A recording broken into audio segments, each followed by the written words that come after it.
America Iran పరస్పర దాడులతో Hormuz లో మరోసారి ఉద్రిక్తతలు నెలకొన్నాయి. ఇటీవలే శాంతి ఒప్పందం కోసం పరస్పర అవగాహనకు వచ్చిన ఇరు దేశాలు దాడులకు తిరిగిపడ్డాయి. జలసంధిలో ప్రయాణిస్తున్న ఓ ట్యాంకర్ను క్షిపణి తాకినట్లు యూకే మిలిటరీ వెల్లడించింది. ఆ నౌకకు నష్టం వాటిల్లినప్పటికీ సిబ్బంది అందరూ సురక్షితంగా ఉన్నారని తెలిపింది.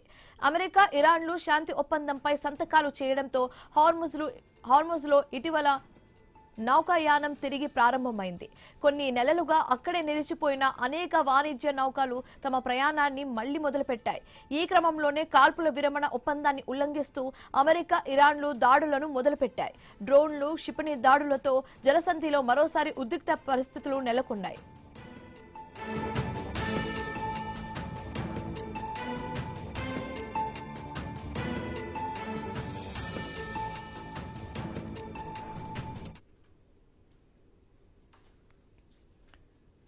పర్షియన్ గల్ఫ్ లో యుద్ధ మేఘాలు కమ్ముకున్నాయి. ఇరాన్ పై అమెరికా వైమానిక దాడులు చేపట్టింది.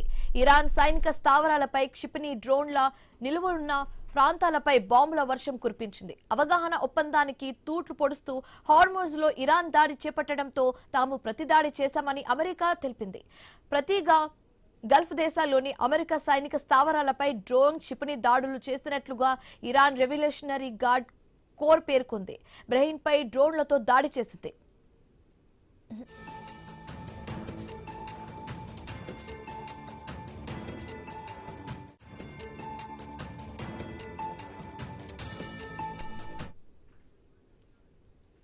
ట్రంప్ హెచ్చరికలతో మరోసారి పశ్చిమ ఆసియాలో ఉద్రిక్తతలు నెలకొన్నాయి.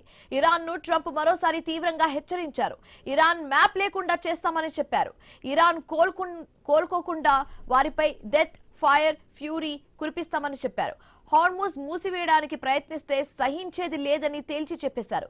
ఇకపై ఏ మాత్రం కూడా ఓపికగా ఉండలేమని, సైనిక పరంగా విజయవంతంగా ప్రారంభించిన పనిని పూర్తి చేయవలసిన టైం వచ్చేస్తుందని ట్రంప్ స్పష్టం చేశారు.